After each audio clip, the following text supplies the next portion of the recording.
bagaimana Anda mengatakan Anda ikhlas menyekolahkan anak sementara anak itu ditempatkan di tempat yang tidak memberikan ia fasilitas untuk mengenal Allah?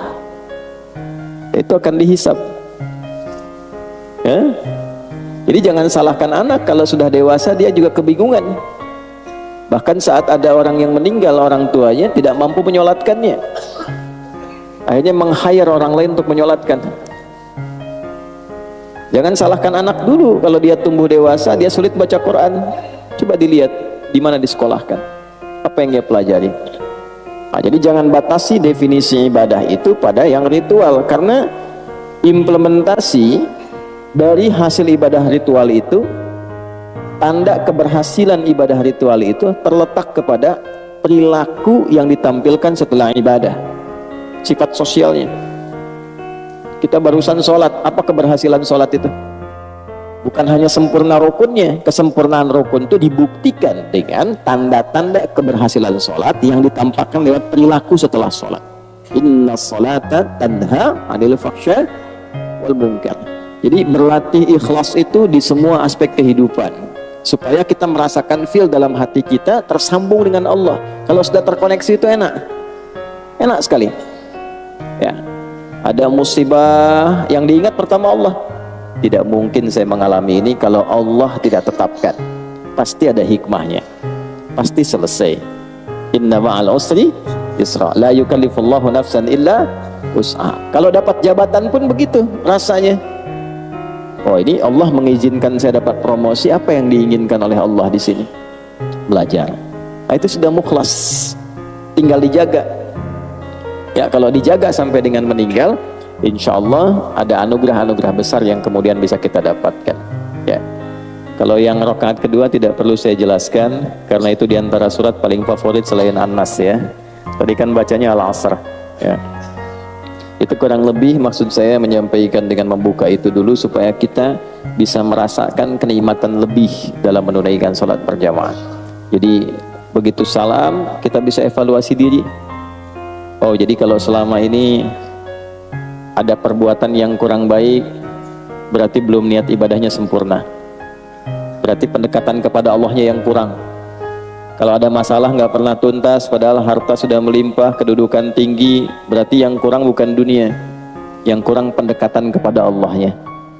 Karena itulah ketika orang-orang seperti ini ingin kembali kepada Allah, menariknya di Al-Quran disebut dengan nama yang sama dengan orang yang sedang ibadah. Jadi orang taubat dari dosa sebesar apapun, ketika dia taubat, itu disifati oleh Al-Quran sedang ibadah, Pak. Itulah dahsyatnya ketika Allah memberikan anugerah.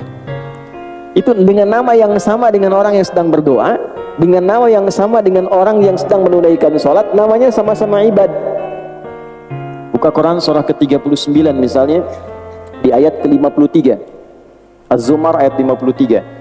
Qul ya ibadiyalladzina asrafu ala anfusihim la taqnatu min rahmatillah innallaha yaghfirudz dzunuba jami'a.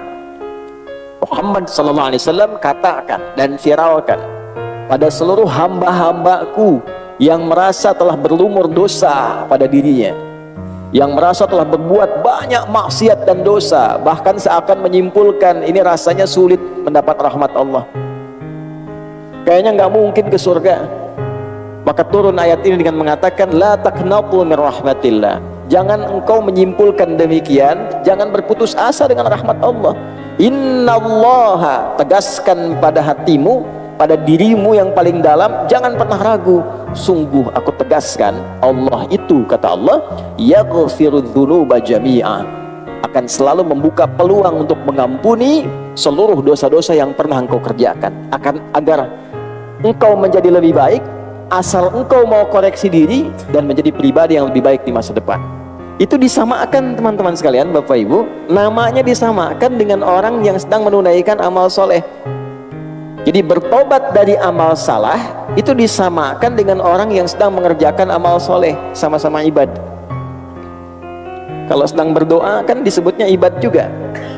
Semoga kita disampaikan ke Ramadan dalam keadaan yang baik ya. Ayat puasa itu kan 183 sampai 187, satu rangkaian. Di 186-nya itu ayat tentang doa. Wa idza sa'alaka ibadi anni fa inni qarib. Dirangkaikan di ayat puasa karena umumnya orang saat masuk Ramadan banyak berdoa. Ya kan? Jadi itu sifat bagi orang soleh kan, berdoa. Jadi orang yang sedang berdoa menunaikan amal soleh itu disamakan namanya dengan orang yang telah berbuat salah dan dia bertobat. Jadi tobat itu amal soleh, ada pahalanya. Seperti kita mengerjakan yang ma'ruf, meninggalkan yang mungkar pun ada pahalanya. Mengerjakan yang soleh, meninggalkan yang salah, sama-sama berpahala. Nah itu kesimpulan yang kita dapatkan dalam kesempatan subuh ini. Jadi berbahagialah kalau saya, Anda, kita pernah berbuat salah dan mendengar ayat itu kemudian bertobat. Bukan hanya tobat yang berpotensi diterima, tapi pahala juga dituliskan. Betapa sayangnya Allah kepada kita. Jadi kalau sudah dengan tawaran itu belum mampu untuk bertobat, dengan cara apa lagi kemudian mesti difasilitasi?